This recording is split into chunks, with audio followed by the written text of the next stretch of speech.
الحمد لله رب العالمين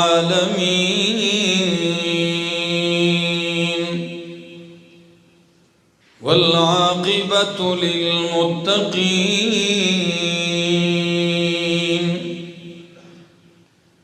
والصلاة والسلام على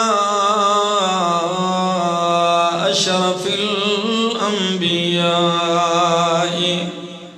وإمام المرسلين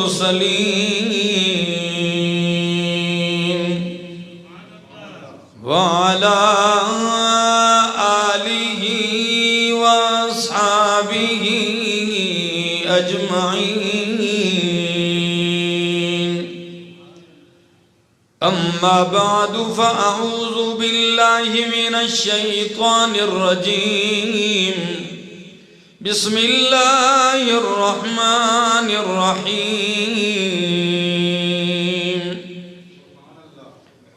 إنا أنزلنا إليك الكتاب بالحق فاعبد الله مخلصا له الدين ألا لله الدين الخالص والذين اتخذوا من دونه أولياء ما نعبدهم إلا ليقربونا إلى الله زلفى إن الله يحكم بينهم فيما هم فيه يختلفون. وقال تعالى إنما قل إني أمرت أن أعبد الله مخلصا له الدين وأمرت لأن أكون أول المسلمين. قل إني أخاف إن عصيت ربي عذاب يوم عظيم. قل الله أعبد مخلصا له ديني. وقال تعالى بل الله فاعبد وكن من الشاكرين. سبحان ربك رب العزة عما يصفون وسلام على المرسلين والحمد لله رب العالمين.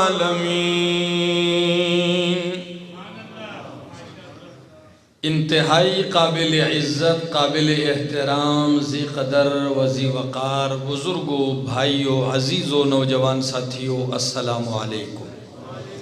دعا اور التجا ہے دربار الہی کے اندر کہ اللہ مجھے حق سچ کہہ سکنے، سمجھا سکنے کی توفیق نصیب فرمائے، اور بعد ازاں مجھے اور آپ سب کو عمل کی بھی توفیق نصیب فرمائے. اللہ رب العزت نے انسانوں کو ایک عظیم مقصد کے لیے پیدا کیا ہے، اور وہ مقصد ہے کہ اللہ کی توحید کے ساتھ اللہ کی عبادت کرے.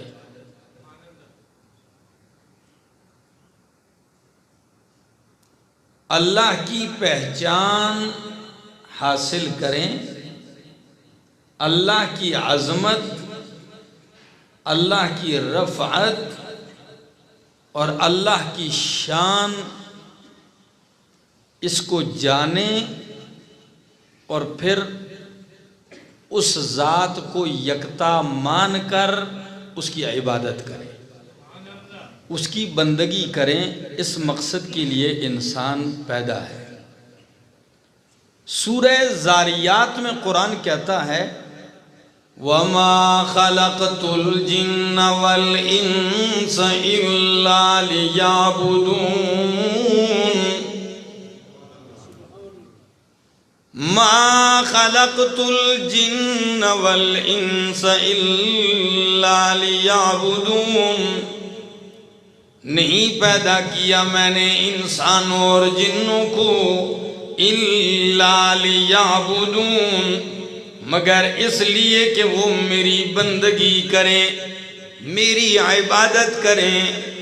اور سند المفسرین، حبر الامت، ترجمان القرآن حضرت عبداللہ ابن عباس رضی اللہ تعالیٰ عنہ فرماتے ہیں، قرآن میں جہاں بھی عبادت کا لفظ آیا ہے تو اس سے مراد اللہ کی توحید ہے،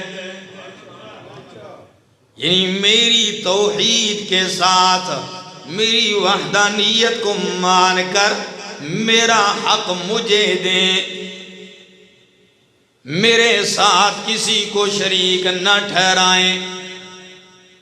قرآن کریم آپ دیکھ لیں، انبیاء کا ذکر قرآن کرتا ہے تو ان کی دعوت بھی ذکر کرتا ہے۔ سارے لوگ نبیوں کو ماننے کے دعوے دار ہیں، کوئی ابراہیم خلیل اللہ کی ملت پہ ہونے کا دعوے دار ہے، بلکہ اگر مکے کے مشرکین سے پوچھا جائے تو وہ بھی کہتے ہیں ہم ملت ابراہیمی پر ہیں، یہودی بھی کہتے ہیں ہم ملت ابراہیمی پر ہیں، عیسائی بھی کہتے ہیں ہم ملت ابراہیمی پر ہیں، اور مسلمان بھی کہتے ہیں ہم ملت ابراہیمی پر ہیں۔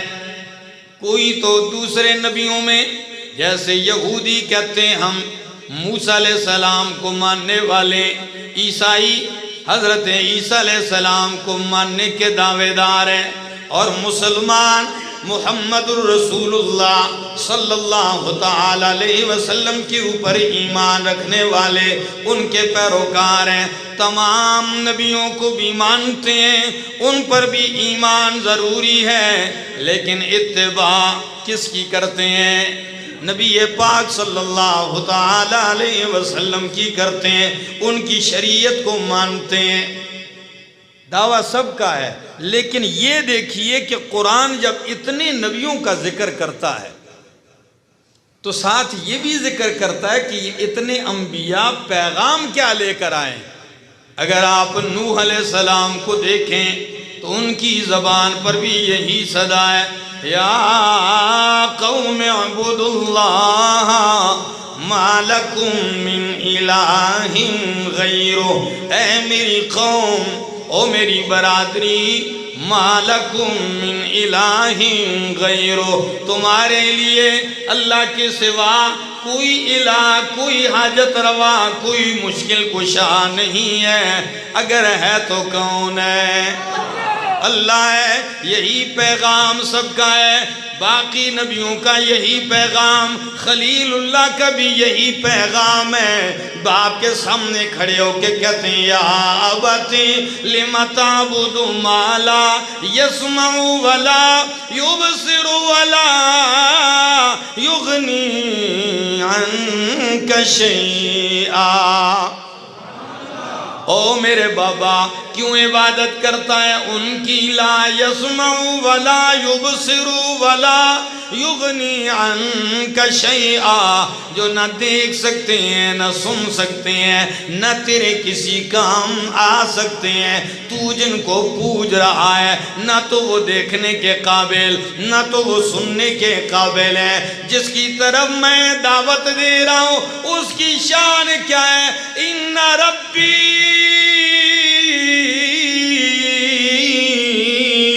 لسمیع الدعاء،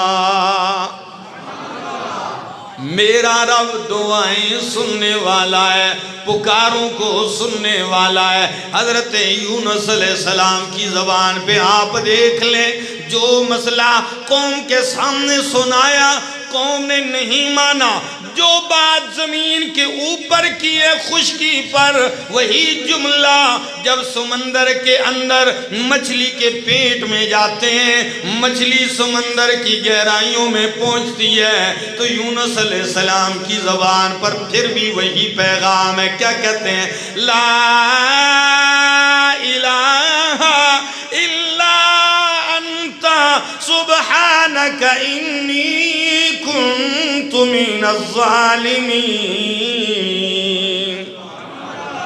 کبھی آپ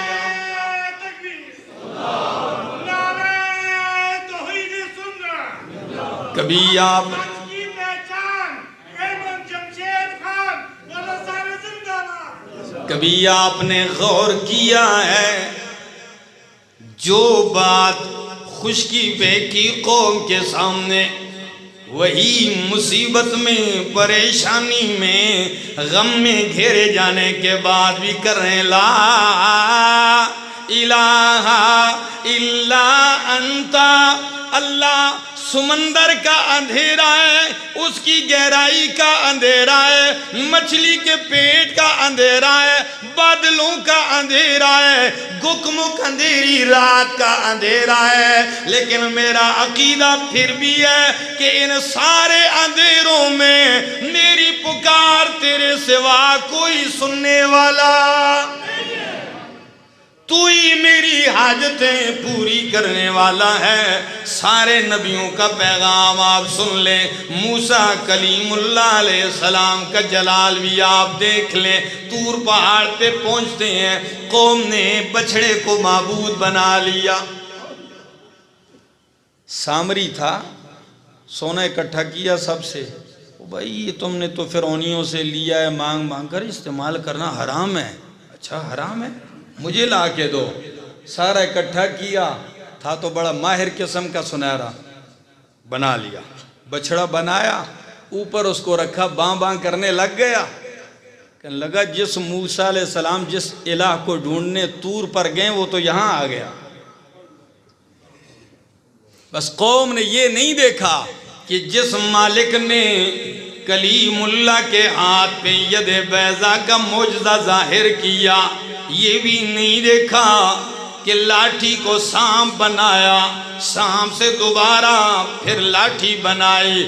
یہ بھی دیکھنے کے بعد کہ قوم ساری کھڑی ہے، لاٹھی سمندر پہ مارتے ہیں، 12 راستے بنتے ہیں، وادی تی کے اندر چٹان سے 12 چشمے نکلتے ہیں، بادلوں کا سایہ ہوتا ہے، من و سلوہ اترتا ہے، لیکن اللہ چونکہ نظر نہیں آیا، اور ایک بچڑا باں باں کرنے والا جب نظر آ گیا تو ان ساری چیزوں کو بھول گئے اور اسے معبود سمجھ لیا۔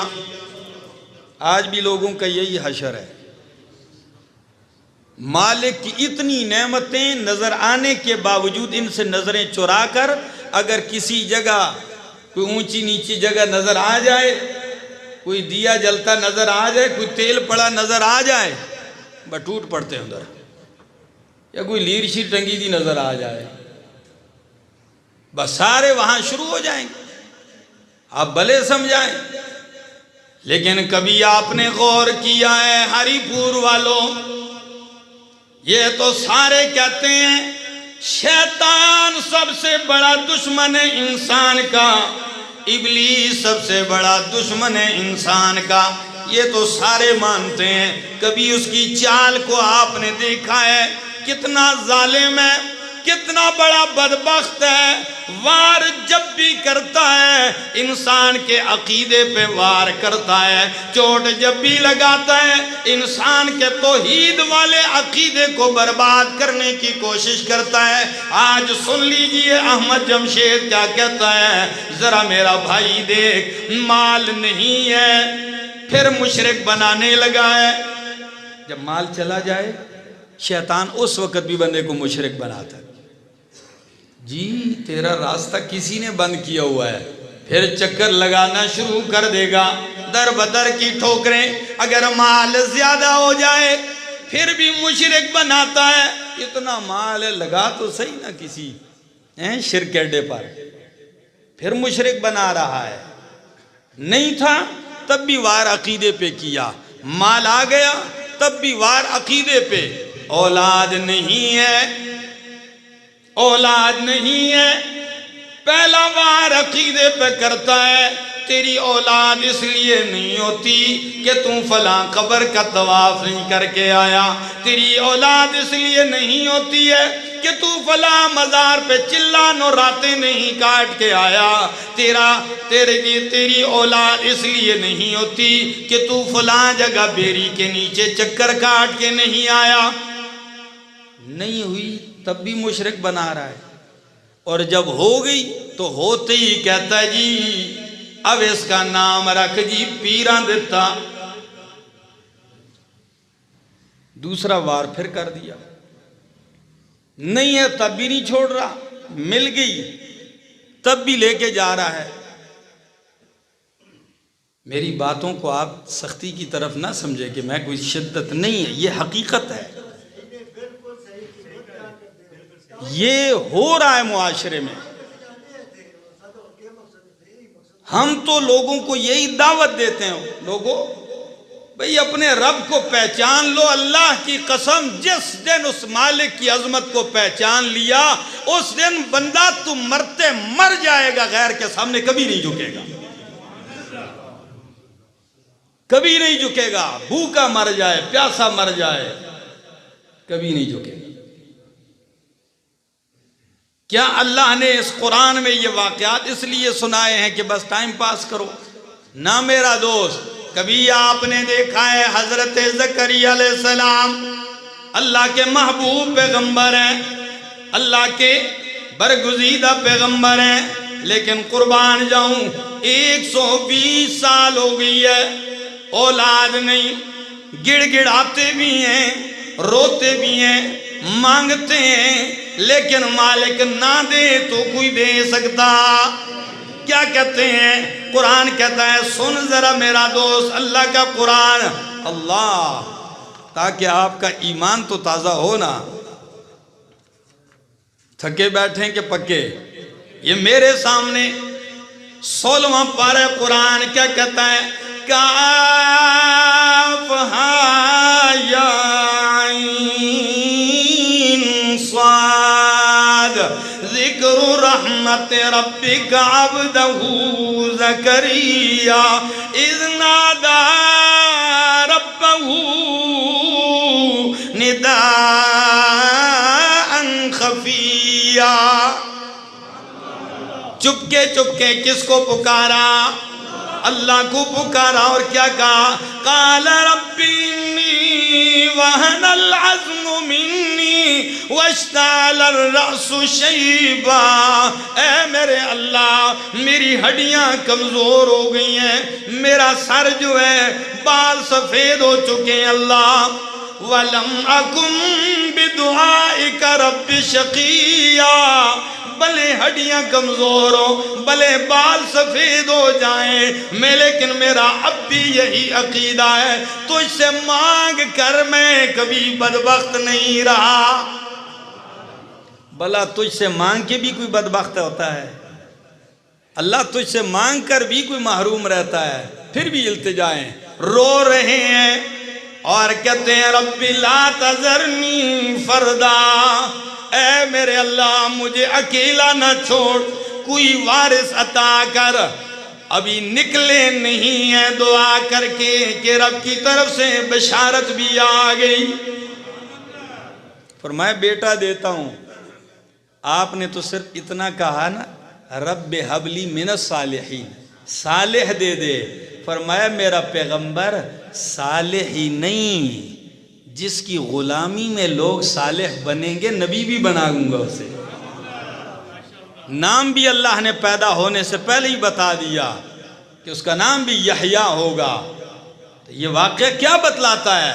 یہ یہی عقیدہ بتاتا ہے۔ قرآن کہتا ہے یَحَبُ لِمَن یَشَاءُ اِنَاثًا وَيَحَبُ لِمَن یَشَاءُ الذُّکُورَ اَوْ یُزَوِّجُهُمْ ذُکْرَانًا وَإِنَاثًا وَيَجْعَلُ مَن یَشَاءُ عَقِیمًا۔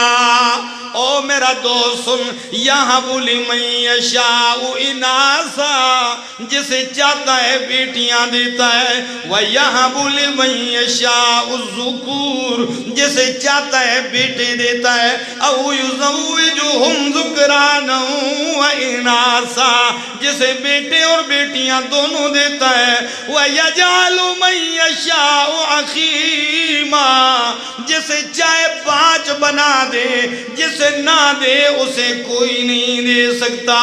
دینے والا کون ہے؟ اللہ ہے، وہی دینے والا ہے، وہی دے تو جھولیاں بھر بھر کے دیتا ہے، نہ دے جو مرضی ہے کر لو، نہیں ملتی۔ اولاد کے خزانے میرے مالک کے پاس ہیں، یہی وہ مسئلہ ہے۔ ذرا دیکھیے، یہ میرے سامنے اللہ کا قرآن ہے، 24واں پارہ 23واں پارہ، سورت کا نام سورت زمر ہے۔ کیا کہتا ہے قرآن؟ اِنَّا أَنزَلْنَا إِلَيْكَ الْكِتَابَ بِالْحَقِّ، کیا عجیب لفظ ہے، اِنَّا أَنزَلْنَا إِلَيْكَ الْكِتَابَ بِالْحَقِّ، بے شک میرا پیغمبر ہم نے آپ کی طرف یہ کتاب اتاری ہے، بالحق، کس کے ساتھ؟ خیر اگر ناراض ہیں تھوڑی دیر کے لیے راضی ہو جائیں، کس کے ساتھ اتاری ہے؟ اِنَّا أَنزَلْنَا إِلَيْكَ الْكِتَابَ بِالْحَقِّ، یہ کتاب حق کے ساتھ اتاری ہے، اس کا مسئلہ حق، اس کا اترنا حق، اس کو اتارنے والا حق، اس کو لانے والا حق، اور جس پہ اترا ہے اِنَّا أَرْسَلْنَاكَ بِالْحَقِّ، میرا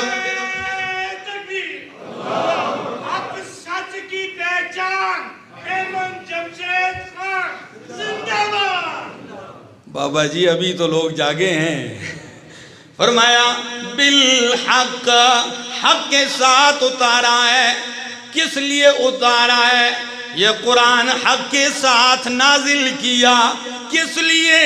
یہی لفظ آتا ہے فَاعْبُدِ اللَّهَ مُخْلِصًا لَهُ الدِّينَ، حق کے ساتھ قرآن اس لیے اتارا ہے کہ خالص اسی کی عبادت کر۔ فَاعْبُدِ اللَّهَ مُخْلِصًا لَهُ الدِّينَ، کس کی عبادت کر؟ کیسی عبادت؟ مخلصا لہ الدین، کیوں؟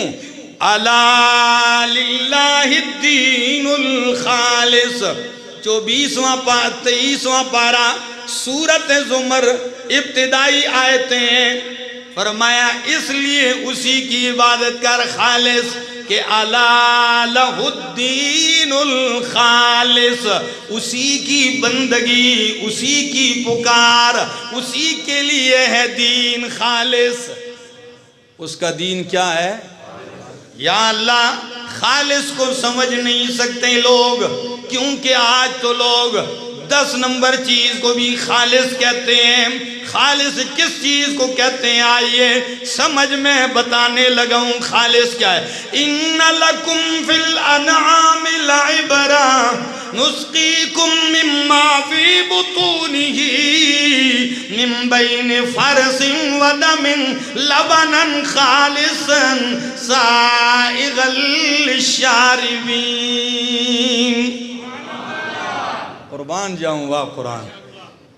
فرمایا ان لکم فی الانعام لعبرہ، تمہارے لیے مویشیوں میں عبرت ہے۔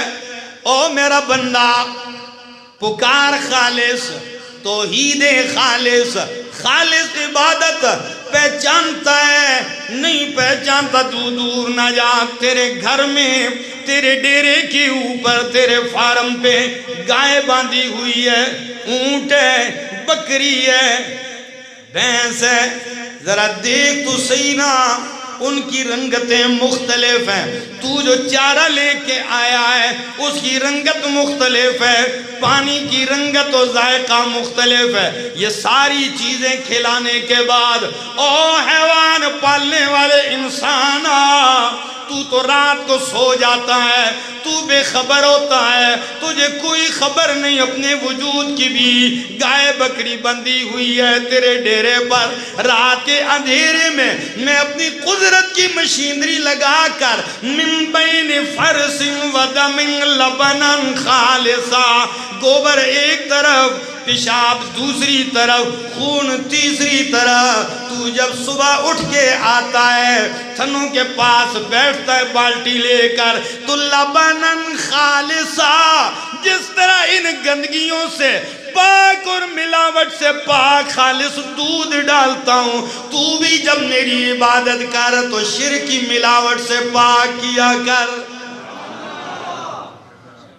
جب تیری باری آئے تو بھی میری عبادت کو گندگیوں سے کیا کر، پاک کیا کر. بالکل خالص، یہ خالص ہے. دودھ تو خالص جانتا ہے اور عبادت خالص نہیں پہچان سکتا، توحید خالص نہیں پہچان سکتا. میرا بھائی، جس دن اللہ کی توحید والا عقیدہ اتر گیا اس دن آپ کے 14 طبق روشن ہو جائیں گے. دکھ میں بھی آپ کو اطمینان ہوگا، غم میں بھی آپ کو اطمینان ہوگا، درد میں بھی آپ کو اطمینان ہوگا.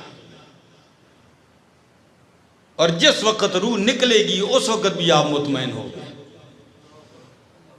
مشرک چاہے جو مرضی یہ کر لے ساری زندگی وہ اطمینان نہیں پا سکتا، وہ مضطرب ہی رہے گا، وہ در بدر کی ٹھوکریں کھاتا رہے گا.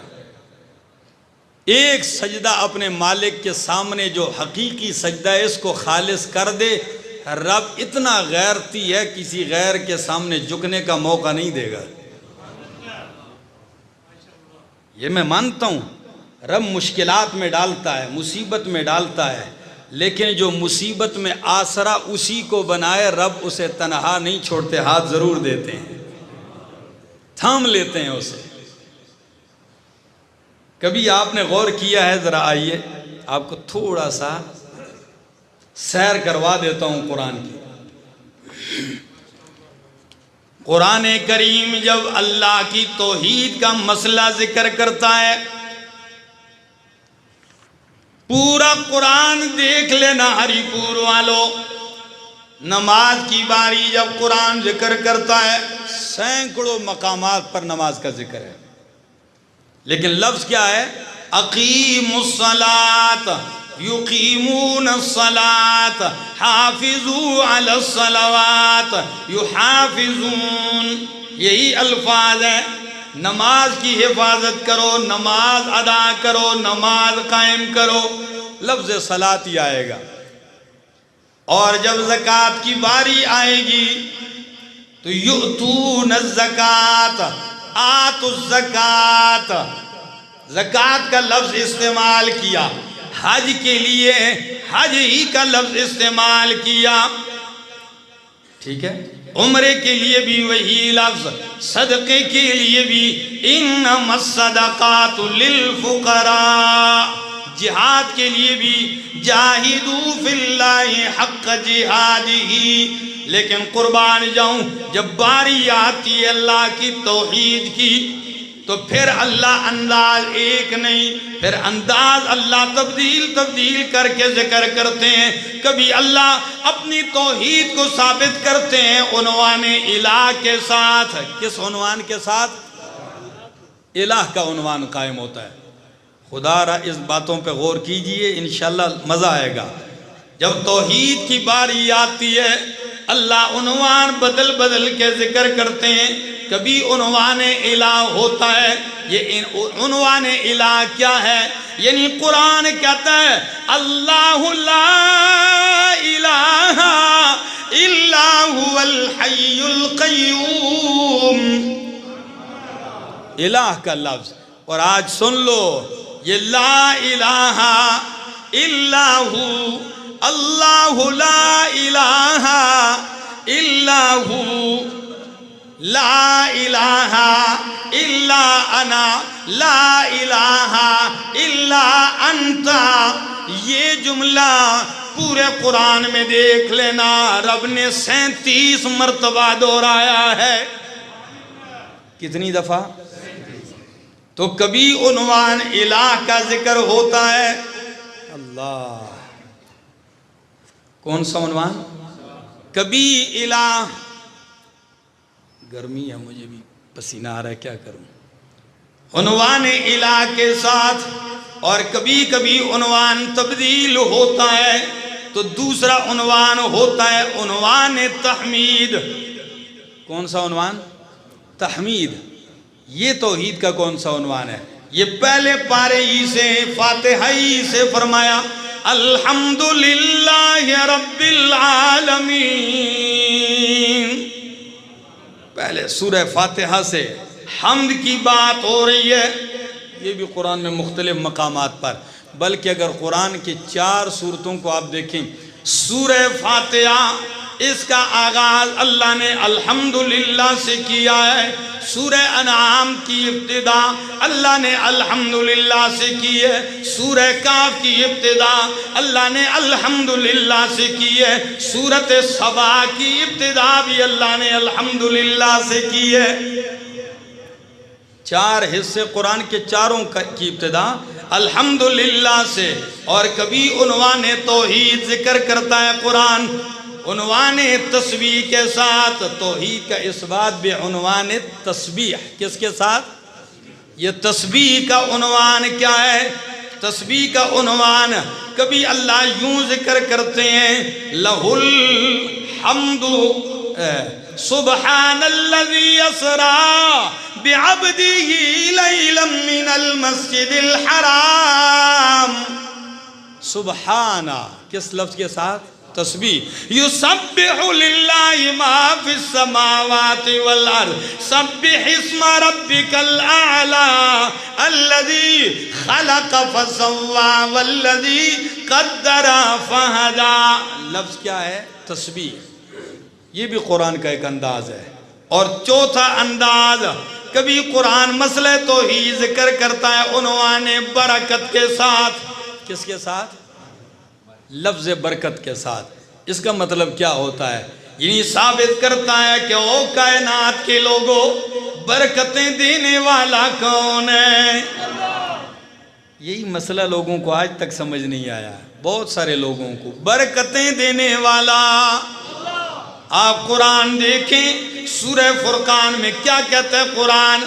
تبارک الذی نزل الفرقان علی عبدہ لیکون للعالمین نذیرا، تبارک الذی جعل فی السماء بروجا وجعل فیہا سراجا وقمرا منیرا فتبارک اللہ احسن الخالقین، تبارک اسم ربک ذی الجلال والاکرام، تبارک الذی بیدہ الملک۔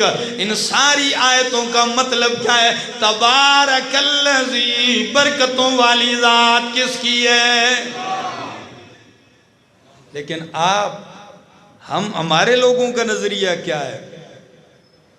کہیں قبر کی مٹی میں برکت، نمک میں برکت، کسی جگہ کہتے ہیں جی حضرت صاحب ہماری دیگ میں ذرا لعاب دہن تھوک تو اس میں بھی برکت۔ میرا بھائی، اور قربان جاؤں، نماز کو چونکہ عبادتوں کا مجموعہ کہا جاتا ہے، توحید کے بعد جو کلمہ شہادت کے بعد جو بندے پہ عبادت فرض ہے وہ کون سی عبادت ہے؟ نماز ہے۔ تو نماز میں بھی آپ کو پتہ ہے توحید کے قرآن کے انہی 4 عنوانات کو ثنا میں ذکر کیا۔ میں نے توحید کے کتنے عنوان ذکر کیے؟ اثبات التوحید بعنوان الالہ، اثبات التوحید بعنوان التحمید، اثبات التوحید بعنوان التسبیح، اثبات التوحید بعنوان البرکت، اور یہی 4 عنوان ثنا میں اللہ نے اکٹھے کر دیے۔ عقیدہ سمجھ تو تجھے نماز کبھی مزہ آئے جب آپ کہتے ہیں اللہ اکبر اور کھڑے ہو کے کہتے ہیں سبحانک اللہم وبحمدک وتبارک اسمک وتعالی جدک ولا الہ غیرک۔ سبحانک اللہم عنوان تسبیح آیا کہ نہیں؟ بولو۔ اچھا، سبحانک اللہم وبحمدک توحید کا عنوان تحمید والا آیا کہ نہیں؟ اچھا، اور تیسرا وتبارک اسمک اللہ بابرکت نام تیرا ہی ہے، عنوان برکت بھی آیا کہ نہیں؟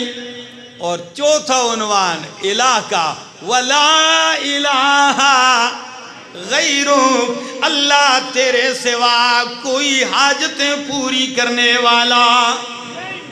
یہ قرآن سمجھ، یہ عقیدہ سمجھ، پھر نماز پڑھ، تیری نماز بنے گی۔ ورنہ علامہ اقبال نے کیا ہی کہا کہ تیرا دل تو ہے صنم آشنا، تجھے کیا ملے گا نماز میں؟ ہاں، تیرا دل تو ہے صنم آشنا، تجھے کیا ملے گا حجاز میں؟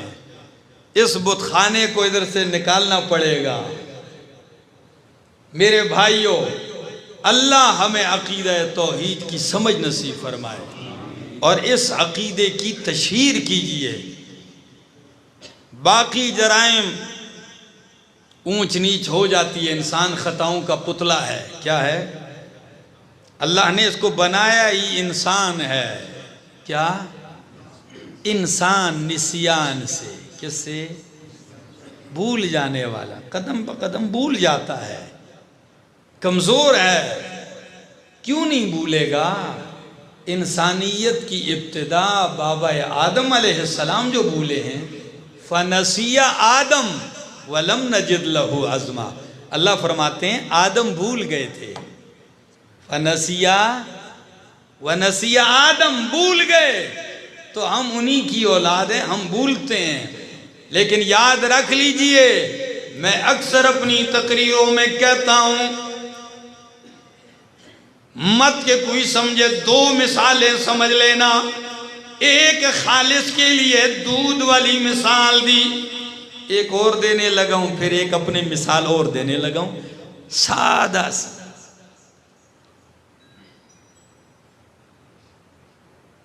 دودھ میں اگر کسی نے پانی ڈال دیا، سچ بتاؤ خالص رہے گا؟ جی بولو، نہیں رہے گا خالص۔ اگر منرل واٹر ڈال دیا، جی 100 دفعہ آیت الکرسی پڑھ کے ڈال دیا، چلو جی محلے والوں کو فائدہ بھی ہو، جی پورا قرآن پڑھ کے بالٹی پانی پر دودھ میں وہ ملا کے لوگوں کو دیا، پھر بھی خالص رہے گا؟ اچھا، اگر اس میں ادھر سے جہاز پہ بیٹھا مکہ پہنچا اور آب زمزم لا کے اس میں ڈال دیا، بولو اتنا پانی قیمتی کہ کائنات میں اس سے بہتر پانی، تو پھر بھی خالص نہیں؟ بولو خالص نہیں رہے گا۔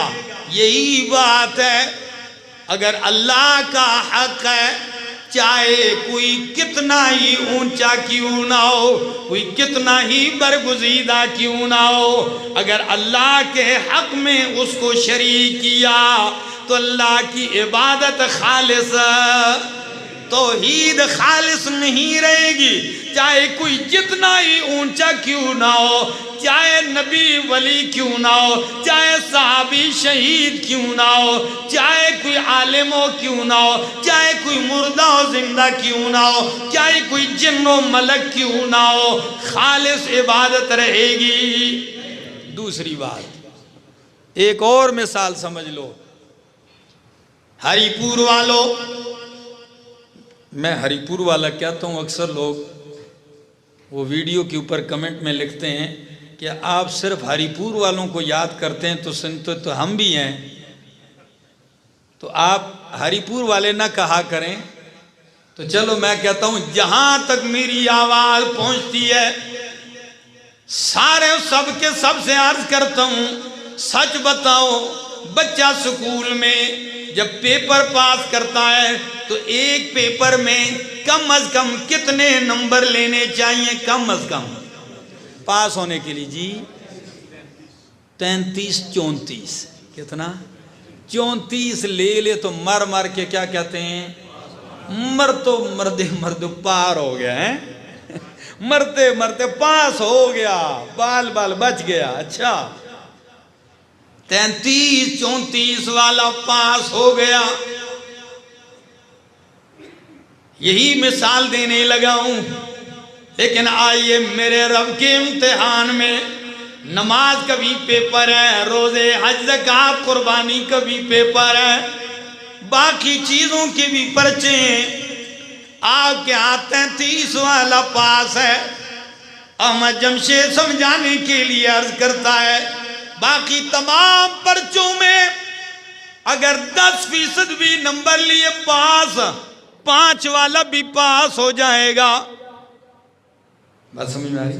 6-7 نمبر بھی لے لیے پاس ہو جائے گا، لیکن ایک پرچہ ہے توحید والا، سن لیجئے، اس میں 50 والا بھی فیل ہے، 99 نمبر لینے والا بھی فیل ہے، 99.99 لینے والا بھی فیل ہے۔ اس میں پاس تب ہوگا جب کتنے لے گا؟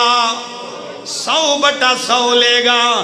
تو سچ بتاؤ لازمی پرچہ کون سا ہوا؟ توحید والا۔ یہ زور زیادہ اس پہ دیتے ہوں، سمجھ میں آ رہی؟ نفل آپ نے پڑھ لیے یا نہ پڑھ لیے، تسبیح پھر گئی یا نہ پھری، ہاں، لیکن اگر توحید کے مسئلے میں اونچ نیچ آ گئی، سب کچھ کھڈے میں جائے گا، سارا کچھ ضائع و برباد ہو جائے گا۔ بلکہ قرآن، یہ میں نے یہ مثالیں دی، قرآنی مثال بھی سر سمجھ لیجئے۔ قرآن کہتا ہے ان اللہ لا یغفر ان یشرک بہ وَيَغْفِرُ مَا دُونَ ذَلِكَ لِمَن يَشَاءُ۔ اللہ معاف نہیں کرتا کہ اس کے ساتھ کسی کو شریک ٹھہرایا جائے۔ وَيَغْفِرُ مَا دُونَ ذَلِكَ لِمَن يَشَاءُ، اس کے سوا جسے چاہے گا اللہ معاف کر دے گا۔ بڑے بڑے مجرموں کو معاف کر دے گا، لیکن مشرک کو معاف نہیں کیا جاتا، اس لیے کہ مشرک صرف مجرم ہی نہیں، غدار ہے۔ ملک کے قانون میں مجرموں کو سزائیں بھی ملتی ہیں، معافیاں بھی ملتی ہیں، لیکن غدار کے لیے آئین میں کیا لکھا ہے جی؟ غدار کے لیے سزا پھانسی ہے۔ فرمایا غدار کو کائنات کے لوگوں تم بھی معاف نہیں کرتے ہو، تو جو میری توحید کا غدار ہو میں کیوں معاف کروں؟ نہیں معاف کروں گا اسے۔ ان اللہ لا یغفر ان یشرک بہ۔ اور ایک اور مثال سمجھ لو، قرآن کہتا ہے من یشرک باللہ فکأنما خر من السماء، چھت سے گرنے والا بازو ٹانگ ٹوٹے گی بچ جائے گا، مینارے سے گرنے والا ہو سکتا ہے بچ جائے گا، کبھی کبھی تو جہاز سے بھی گرنے والے بچ جاتے ہیں، بہت کم ہوتا ہے لیکن مثالیں ہیں ایسی کا دکا کہ بچ جاتے ہیں۔ فرمایا جس نے شرک کیا اور کائنات والوں سمجھو وہ چھت سے نہیں، وہ آسمان سے گرا ہے۔ کہاں سے گرا ہے؟ تو سچ بتاؤ آسمانوں سے گرنے والا بچ سکتا ہے؟ فَكَأَنَّمَا خَرَّ مِنَ السَّمَاءِ۔ اچھا آپ کہیں گے جی آسمان سے گرا، ہو سکتا ہے پھر بھی بچ جائے۔ فرمایا نہیں، صرف گرا ہی نہیں، تخطفہ الطیر، پرندوں نے بھی اچک ڈالا ہے، نوچ نوچ ڈالا ہے۔ اب بتاؤ بچا ہے؟ اچھا صرف پرندوں سے بھی کچھ بچ گیا ہوگا۔ فرمایا سنو، او تہوی بہ الریح فی مکان سحیق، آندھی چلی ہے اور اسے دور کسی کھڈے کھائی میں پھینک دیا۔ اب کیسے بچا؟ فرمایا مشرک کی مثال اس شخص کی طرح ہے جو آسمان سے گرا، پرندوں نے نوچا، آندھیوں نے اسے کھڈے میں پھینک دیا۔ جس طرح یہ نامراد مردود تباہ و برباد ہے، اسی طرح مشرک تباہ و برباد ہے۔ اللہ کے پاک پیغمبر نے تبھی تو صحابی سے فرمایا کہ لا الہ الا اللہ کہہ، ثم استقم، پھر اس پہ ڈٹ جا۔ لو حرقتا او قتلتا او اغرقتا، تجھے جلا کے راکھ کر دیا جائے شرک نہ کرنا، تجھے کاٹ دیا جائے شرک نہ کرنا، تجھے سمندروں میں غرق کر دیا جائے شرک نہ کرنا۔ اس پہ مضبوط رہنا۔ اللہ ہمیں اسی عقیدے پہ زندگی، اسی پہ خاتمہ نصیب فرمائے۔ آخر دعوانا ان الحمدللہ رب العالمین۔